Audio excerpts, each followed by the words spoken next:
Hey everybody, welcome back to JT Channel and welcome to my reactions to WrestleMania 41 Night 2. I'd like to thank everybody who is checking out my Night 1 reactions. I noticed that it's very slow, but I do appreciate people that are coming in and watching it. I did release that video pretty late yesterday, which is why I'm getting to this one as soon as I can. I've had a busy morning, so I'm going to quit blabbing my mouth and instead sit here and talk to you in my Sleep Token shirt. I don't have another cool wrestling shirt. To talk to you about what happened on WrestleMania Night 2. We have a lot to get to. It was an awesome night. Like I mentioned yesterday, it feels like the last several years, Night 2 was always outshined Night 1. And I don't think it's a bad thing, but I do feel like it's a point that needs to be brought up. I think that Night 2 was a lot better in a lot of ways. And let's get to it. So the opening contest was Io Sky, Rhea Ripley, and Bianca Belair for the Women's World Championship. This was awesome. This absolutely set the pace for the night, and it was one of those things where when it was over, everyone looked around going, did they set the bar too high? It was perfect. There was lots of really great moments, really great reversals, power moves from Rhea Ripley, power moves from Bianca Belair, great 1-2 kick-out spots. But in the end, Io Sky retained with the over-the-moon salt. I was so happy. The finish was great. I think Bianca might have hit a KOD. I'm actually not entirely sure. Again, this is a lot of wrestling in this brain up here. And, hold on, bring you in a little bit closer. Anyway, she had her kind of rolled up, and Io hit the over-the-moonsault kind of on the both of them. It looked horrendous, the way that Bianca and Rhea were kind of rolled up together, and the way that Io just landed perfectly, and I believe she pinned Bianca. It doesn't really matter who she pinned. And 1, 2, 3, she retained her title. This match was definitely a better opener than Night 1. I'm not going to sit here and argue about Jey Uso anymore. Shut up, yeet. But I will say that it was just a much better start to the event. They definitely set the bar really, really high. These are three of the best women's wrestlers in all of WWE. I've said it before. I'll say it again. Io Sky is one of my favorite wrestlers in the world. I've been saying my favorite female wrestlers, but I would be willing to go outside of that. And if I was to sit down and do a video about my favorite wrestlers in the entire world, because I watch a lot of wrestling, Io would still be up there. She's so talented. She's so great. The story has been fantastic with Rhea and Bianca treating her like an afterthought, even though she was the champion, and her winning just puts her in the upper echelon. I don't know what Rhea and Bianca do now. This is not a what's next video. I've made it clear that I really want Bianca to go and deal with Jade and Naomi and stuff, but we'll see. It was a really, really, really good match. Like I said, I don't sit here and review the matches. It's just my personal reactions. But yeah, if you have Peacock or Netflix, if you're overseas, I definitely would check this match out. It was definitely worth the wait. They had some good time too. It was really good. Following that was Drew McIntyre and Damian Priest in a Sin City street fight. This was great. I mean, they beat the hell out of each other. You saw there were tables, and the steel steps was like the first real weapon used. Chairs. It was just good stuff. It was good old-fashioned wrestling. It wasn't like hardcore violence, thumbtacks, fire, barbed wire, which is what, you know, people like me are into. I watched a barbed wire massacre match over the weekend. But this was really good, and it went exactly the way it needed to go, just like the opener. Drew McIntyre won with the wildest looking freaking Claymore. But before that, like I said, they just beat the hell out of each other. They really did. When they were using weapons, they were hitting each other as hard as they could. You could tell that they were laying their stuff in. I'm trying to remember what led to the finish, and I'm having like a moment here. Like I said, I can't remember everything, but the finish, the actual finish, Damian Priest had put a chair in between the top and middle turnbuckle, and in the end, he was propped up near it, and Drew McIntyre claymored his head into it. It looked horrendous. It sounded insane. Drew McIntyre picks up a big WrestleMania win, which he definitely deserved. He's been a GOAT lately with like all his stuff. He took a selfie and posted it on Twitter. Bored at work again, LOL, if y'all remember that from last year. He's just the best. He deserves all of this praise. His feud with CM Punk, everything else he's done with the Bloodline, his feud with Damian Priest. It was a really good match. This is one of those matches where I wish I had actually been taking notes during. Like, I used to try to review wrestling and actually take down notes, but it's hard for me to take down notes while trying to enjoy the show. So I try to go off memory, so I apologize for that. If you want a proper breakdown, there's other people out there for that. Very, very good match. I wish they would have had a little more time, just because I feel like they weren't given the freedom I was hoping for. I was hoping for like a surprise weapon spot. There was... one of my favorite spots was Damian Priest was doing the Undertaker's old school walk across the rope, and Drew just pushed him and he went flying through 2 tables. That might have been what led to the finish. But going through 2 tables looked good. There was a Razor's Edge through a table that Drew kicked out of. Just really good stuff all around. But yeah, Drew wins. I loved it. I absolutely loved it. My picks had been going good so far. Next up, oh boy, do we have to talk about this. It was the Fatal 4-Way match for the Intercontinental Championship. Finn Balor, Dominic Mysterio, and Penta all challenging Braun Breaker. Now, I've said this a couple of times, and I would like to say it again. I'm very happy that Penta and Phoenix got to debut at WrestleMania. I don't want to get into the argument about Dragon Lee. People are like, oh, why didn't Dragon Lee replace Rey Mysterio? Who cares? Okay, who cares? It was just be happy for people. But this was awesome. This was fantastic. Lots of brilliant, like, back and forth, great spots. Dom and Finn working together a lot. Penta, I think, hit the Destroyer on Dominic. Maybe. I'm trying to think now, but he did hit a Destroyer at one point, the Mexican Destroyer, which I love the fact that he's the only person in WWE that does it. I think one time on Raw, Dominic hit it on him. And that makes sense if somebody facing Penta does it. But I love the fact that WWE reserves it just for Penta. Excuse me. Carlito got killed again. He was on the main announce table. They switched the positions of the main and Spanish announce table. He was standing on the announce table with, I think, with Penta, about to do something with him, and Braun climbed on the Spanish and speared him. They went crashing through the announce table. The announce tables, I think I mentioned this on my other video, they looked awesome, and every time they broke, they sounded incredible because of the way they were built. WWE definitely knows what they're doing. But there was lots of spears and close encounters, but Dom is now your Intercontinental Champion. I keep saying but and losing my train of thought. I'm trying to build to the finish here, but so yes, Dom wins the Intercontinental title to finish. Dom, I think, was going to 619.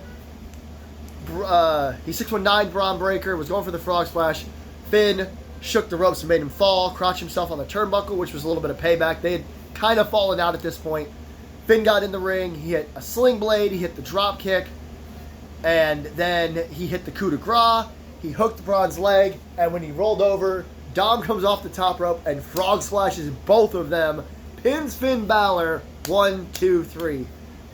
Huge moment for Dominic Mysterio. By the time this happened, the crowd had completely turned around and decided to be a Dominic Mysterio fan base. Like, there's been this chant going on since they were overseas for Roman Reigns and Cody Rhodes, where it's like, the Roman Reigns one is well known. It's Roman Reigns, Roman Reigns, something like that. It's a terrible version of it.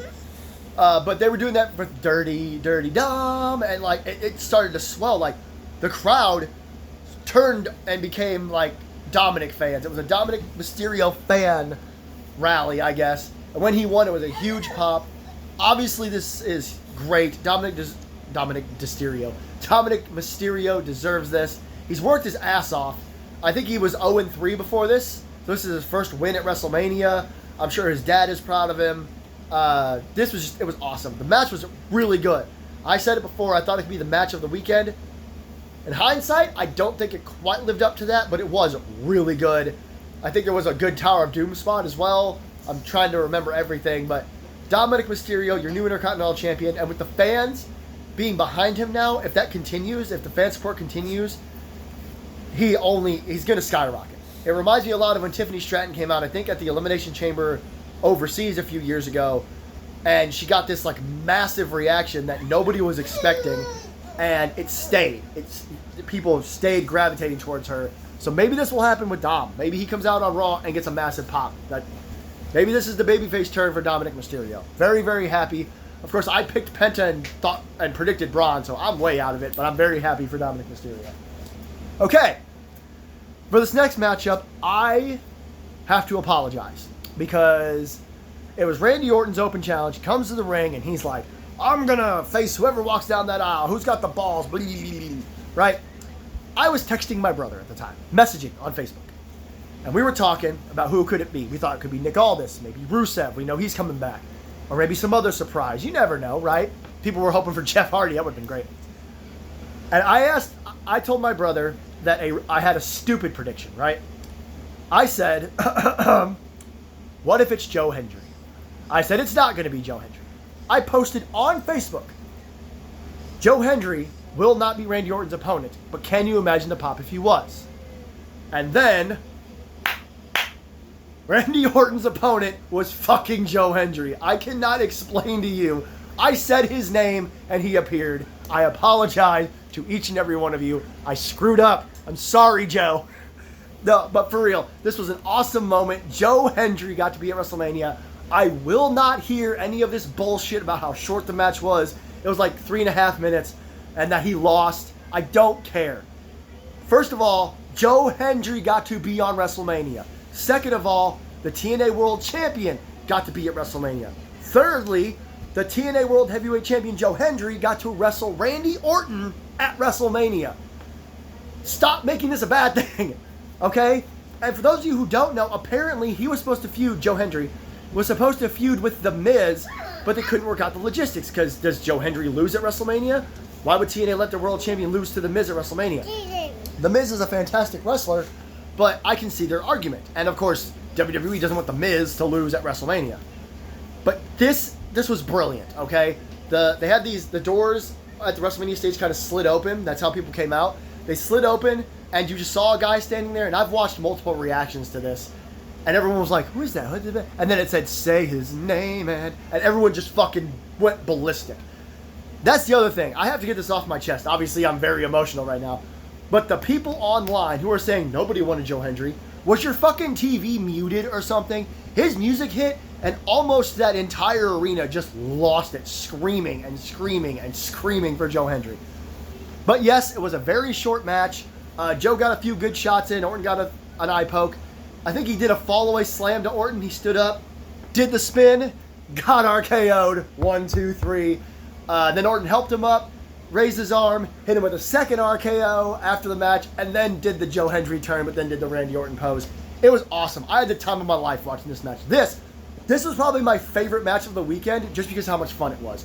You got Orton coming out to a good pop, him cutting a promo, the brief wait, that waiting period of who's it going to be, who's it going to be, and then the doors opening, not fully registering what you're looking at, and then his music hitting, and then watching Joe Hendry at WrestleMania. This is only going to help Joe Hendry. And Triple H said it himself, he sees Joe Hendry at more WrestleManias. So, this is going to be great. Clearly, Joe Hendry is super over, and yeah, I'm happy. I'm happy about it. I said I wanted Orton to win whatever match he had at WrestleMania. He did. Good for him. Good for Joe Hendry. One more time. Okay, next up was Logan Paul versus AJ Styles. Now, this was always going to be a really good match. This was always going to be above average because of who was in it. AJ Styles could carry me to a 3.5 to 4 star match, and Logan Paul is not a bad wrestler. He's a great wrestler. So you put those two elements together, this was never going to be bad. Lots of really good spots. Again, I don't really know what else to say. I know it probably feels like I'm blowing through this review. It's just none of these matches went. This is going to sound bad. Night 2 was better than Night 1, and all of these matches were great, but I don't take notes of the entire match, so I don't really have a whole lot to say. There were good moments in every match. Like in this one, there was a great spot where Logan Paul hit the Styles Clash on AJ Styles went to roll over to do the pin. AJ got up and hit a Styles Clash on him. So the back-to-back Styles Clash was good. Logan had lots of, high-flying spots. AJ had, the phenomenal forearm. They did all the moves you expected them to do. And it ended with the pulverizer. Karrion Kross got briefly involved.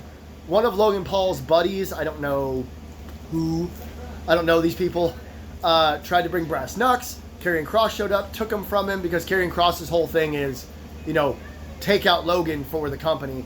And then AJ took out the dude and then threw the brass knucks. And then I think he went for the phenomenal forearm, missed. Logan hit the titanium fist, which always makes me laugh because he punches people all the time with that hand. But it doesn't work until he powers it up. Hits AJ Styles, hits the pulverizer. Great finishing move. 1, 2, 3. I can't stand Logan Paul as a human being, but unfortunately I do drink Prime. Unfortunately I do like Lunchleys. And unfortunately I do think he is a fantastic professional wrestler. I'm going to get hate for this, but he could probably main event WrestleMania someday. I genuinely believe that. As like a heel champion, like the world champion, as a bad guy going into the main event of WrestleMania against a mega babyface that takes the title off him to close the show. Tell me you wouldn't pay to see that. So Logan Paul defeats AJ Styles. I believe I got this one right. I picked AJ because I love him too much, but I predicted Logan was going to win. It was always going to happen. And plus, AJ Styles is out the door, or on his way out. I believe he's one of those wrestlers that said he wants to retire by 50, and I think he's 47 or 48. So he's on his way out. He's going to put younger talent over. 2 years from now, if AJ does retire, that's it for AJ. Logan Paul will still be around. We don't have to like it, but it is true. Next up was, I said that Joe Hendry and Randy Orton were my favorite part of the night.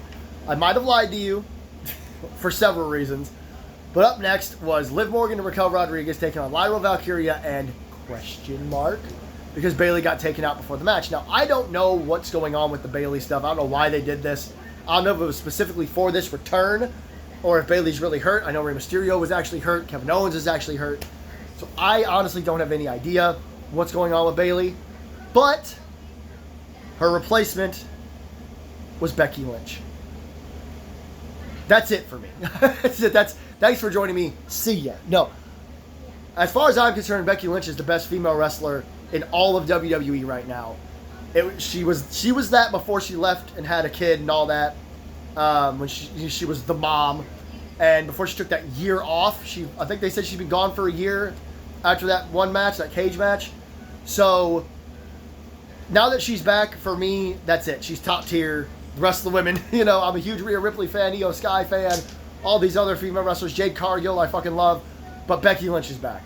She's been my favorite female wrestler in WWE specifically for a very long time. All her iterations and everything. I always talk about how there's a video out there, and you can find it, where she said she would be the first woman to main event WrestleMania. She was, she's like, I'm going to do it. She fucking did. She was the man, big time Bex. I just always loved her, and seeing her back after a really, really long, good hiatus was just nice. She hasn't lost a step. Her and Lyra Valkyria are the new women's tag team champions. Becky won with the manhandle slam, which is just the rock bottom, but who cares? It was an awesome moment to see Becky back. It was a fine match. You always knew it wasn't going to be insane, because if you were keeping track of the match order, which I try not to do, but sometimes I can't help it, I just know, you knew that the main event would be after this. So it couldn't outshine the main event. You got the big pop for Becky Lynch. And yeah, her and Lyra are now the women's tag team champions. She brought her daughter to the after show, and it's adorable. You have to go watch where her daughter tries to say hi and doesn't really do it. Then she does it a second time, and everyone says hi, and she just kind of buries her head in Becky's shoulder. If you're a parent, you'll know how cute that is. But I digress. I'll stop gushing over Becky Lynch for now. Fun match, fun moment. Good for Becky and Lyra. I just hope that Lyra doesn't get lost in the shuffle. They have not really treated this IC title reign that well. Not nearly as good as they've been treating the US title reign. But that's that, I suppose. It was a really good match. I just realized I missed some things yesterday that I wanted to talk about. But that'll be another video for another day. Becky Lynch is back. Her and Lyra are women's tag team champions. 2 thumbs up. Good stuff. I loved it. Now, I'm going to talk about the attendance part here. I didn't talk about this yesterday because because on Saturday night, on night one, Shawn Michaels came out and he said, "It's the attendance, 61,000, and then said 2 words for you. The fans said, "Suck it," and parents everywhere went, "Oh no, not again." And some green pyro went off and he went to the back. This time, we got back from a couple of videos, whatever, after the tag match. Sorry, I'm dehydrated, I guess. And the glass shattered. Steve Austin's music hits. Takes about, 18 minutes, it felt like, for him to finally come out. I guess he got stuck or went the wrong direction. But he comes out on his ATV, drives down. Sorry about that, parenting. Anyway, he drives down with his ATV, goes around the ring like he always does, comes to go around the other side, smacks into the barricade. And apparently a fan fell down. I didn't see what happened, but I watched the reports on it and stuff, and I know the camera cut away really fast, and Stone Cold had to walk back up the ramp instead of drive back up the ramp. But I'm reading reports all over the place that the fan got hit by like the little foam piece on the top of the barricade and apparently threw herself down like, oh my God, oh my neck and my back. But I don't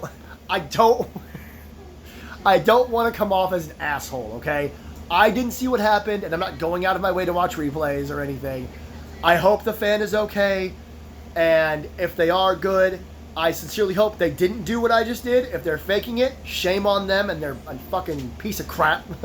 I said the F word, but I wouldn't say the S word. They're a fucking piece of shit, okay? If you're going to take a moment like that and ruin it for your own gain, screw you. But if they genuinely got hurt, if something happened, if they fell down, even if they got knocked over and hurt their leg, I hope they're okay. Nick Khan was over there talking to them, so it seems serious. We'll find out more in the coming days, I'm sure. I hope they're okay, but they better not be faking it. I know. I watch pro wrestling and don't want someone to fake something. My dog just handed me these. Main event time! Cody Rhodes and John Cena for the WWE Undisputed Championship. This was amazing. John Cena's entrance was maybe my favorite John Cena's entrance ever. His music hit, and there was no pyro. There was no entrance video on the stage, the ramps, the Titantrons, the big square Titantron above the ring. It was all black with just John Cena in white. He stripped away everything. He was wearing all black. Like he said, we fans get nothing. Cody Rhodes had my brother called it a Jarvis mask. The front, it was a skull mask, and the front just kind of raised up on its own. So that was cool. Lots of pyro. It's Cody Rhodes. This is a very old school match. If you were not a fan of old school wrestling, you didn't get into this, and that's fine. People calling it the worst WrestleMania match ever have not seen WrestleMania 9. We're polishing a turd, WWE. And many other WrestleMania matches I could blow through, but I'm not gonna. We're gonna talk about this match. It was really good. It was really fun. Yes, it was slower paced. There was a lot of big moments, like big moves that were then like hovered on for a certain amount of time, which, like I said, that's a very old school approach to pro wrestling. But that's okay. That's what John Cena wanted. John Cena told us this, and people are mad about it. That's how you know they aren't real wrestling fans. They are people that just, they make their expectations, and if they're not met, they hate everything they see. They expected John Cena to do the springboard stunner, I guess. That was never going to happen, guys. But there was lots of, good AAs, pinfalls, 1-2 no's, lots of Cody Rhodes moments where the fans were like, yeah, like the disaster kick, and I think there was a crossroads that was kicked out of. It was really good. I think Cody got hit by 4 attitude adjustments at one point. I think the ref took a bump. John Cena bashed his head off a turnbuckle exposed twice and hit an AA, and it was the 4th AA he had hit, and Cody kicked out. So my brother, I love telling you guys what my brother talked about. My brother was like, guess he learned from Roman Reigns, kicking out of 4 attitude adjustments. But I think it was after that, the referee got taken out again, or John Cena took out the referee. I don't remember really, but the referee went down again. And Fiend by Travis Scott and I think Playboy Cardi, it's a fine song. I'm sick to fucking death of it. Okay, I'm sick to death of this song. WWE has been playing it for like 6 months. Please stop. It's already stuck in my head right now. But it started to play over the speakers, and out came Travis Scott. Now, I don't know Dwayne Johnson, all right? I don't know the guy. But there must have been some kind of scheduling conflict, some kind of creative conflict. For some reason, The Rock did not show up in this match. I don't get it either, but this video is not me spending 25 minutes complaining about something. This is me just talking. But Travis Scott's music hits. He took so long to get to the ring that The Undertaker was probably getting bored. He gets there. He goes to slap Cody, I think. Cody stops him, he takes down John Cena. I can't remember with what. I think maybe the Cody Cutter. And, excuse me, hold on. Anyway, Cena's down is the point. I think they were going to use the belt. And Cena's down. Travis Scott gets in the ring, gets hit with a crossroads. That was kind of fun. That was kind of cool. Triple H said afterwards that he's really respectful. I don't really care for Travis Scott. I do like the song that was the theme song to WrestleMania. I know who he is. I don't really listen to that music. I mean, like I said, I'm wearing a freaking Sleep Token shirt. I listen to metal and Sleep Token. But it was fun. It's always fun when a celebrity is willing to do that, especially one that's as well known as Travis Scott, as people love Travis Scott. Then Cena comes in. He goes to hit Rhodes with the belt. Rhodes stops him. Rhodes goes to hit him with the belt, and Cena's like, don't do it, please. He looks terrified. Cena's facials throughout this whole match deserve an award, okay? Give 5 stars to John Cena's face. Okay, seriously, the whole match. But Cody hesitates. He gets kicked in the balls. Cena grabs the belt, clonks Cody with it. Cody does not put his hands up, just wham, right in the head. Drags Chad Patton back in the ring. 1, 2, 3, or should I say 17. John Cena is a 17-time world champion.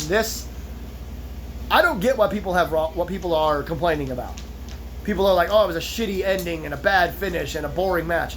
John Cena told all of us, told you, told me, that we get nothing. He is now just going to be John Cena. No flashy entrance, no new gear, no new entrance music, nothing. We get nothing. So he had a boring match. He said he was going to ruin wrestling. He had a slow match. He did everything he could to beat Cody Rhodes, and when he couldn't, he hit him with the belt and beat him that way.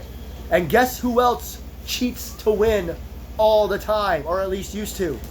The 16-time world champion Ric Flair. Woo! So, in my opinion, this was perfect. Storyline-wise, made perfect sense. The match itself, absolutely brilliant from an old-school wrestling perspective. Everybody played their part. Yes, I will admit, the bummer of the night was no Rock. Okay? Especially since Steve Austin was there. I and my brother, we were both convinced that he was going to be taking a stunner. I told you guys, I told you what my dream scenario was. It was for the ref to get bumped, The Rock to come out, Steve Austin to come out, The Rock to eat a stunner, Stone Cold to eat an AA, and then Cody to eat an AA and lose. But this is almost better. If you just Men in Black flashy thing, erase the Travis Scott stuff, this was perfect. This was absolutely perfect. Although I do enjoy watching Travis Scott take a crossroads. But John Cena is a 17-time world champion. In the post-show press conference, he said, I'm sick and tired of all these clickbait headline questions. So I'll give you a headline. Tune into Raw to see how I'm going to ruin wrestling. So I'm looking forward to that. I will be watching that, and I will likely review it. This is the biggest wrestling weekend of all time. But I loved it. I absolutely loved it. Overall, Night 2 was better than Night 1. The only disappointment I can really think of is no Rock in the main event. This was a fine show. Yeah, I don't really have any complaints about the matches themselves. They were all great. And yes, that does include Orton and Joe Hendry. I have to keep bringing that up because people are really mad that the match went 3.5 minutes. Who cares? All right, Joe Hendry got to be on WrestleMania. But thank you, everybody, so much for watching. This was an awesome WrestleMania weekend. If you were to ask me my favorite match of the whole weekend, it was probably the Triple Threat main event from Night 1, followed by Tiffany Stratton and Charlotte Flair. I think those were the 2 best matches of the whole weekend as far as in-ring work, storytelling, all that. But I still think Night 2 overall was a better show. I don't think there was a bad match necessarily. The World Tag Team title match on night 1 between the New Day and the War Raiders did kind of feel like it could have been done on Raw. That was my big complaint, is I felt like you could have done the New Day War Raiders match, title change. You could have done that on the Raw after WrestleMania, and you could have done the SmackDown Tag Title TLC match at WrestleMania. I think those two should have been switched around. That's my opinion, and that's just how I feel. But don't forget to like, share, and subscribe. Let me know down in the comments what you thought about Night 2. Was it better than Night 1? Was it worse than Night 1? Was it the worst WrestleMania you've ever seen? There's 40 other WrestleManias. I promise you one of those is worse. How do you feel about it? What was your favorite? What was the worst? What was this? What was that? Do you believe in Joe Hendry? And I'm looking forward to tonight's Monday Night Raw. What happens with John Cena? We're going to see Dominic Mysterio. Are we going to see Paul Heyman and Seth Rollins? What happens with the Judgment Day? Is Rusev coming back? Is today actually Rusev Day? I'm so excited, you can tell. But yeah, that's it. I have a few more videos coming out. I want to talk to you guys about the other stuff I watched this weekend. And then, yes, I will review the Raw after WrestleMania. So until next time, this is JT Channel. I am JT. We have a 17-time World Heavyweight Champion. And I'll see you in the next one.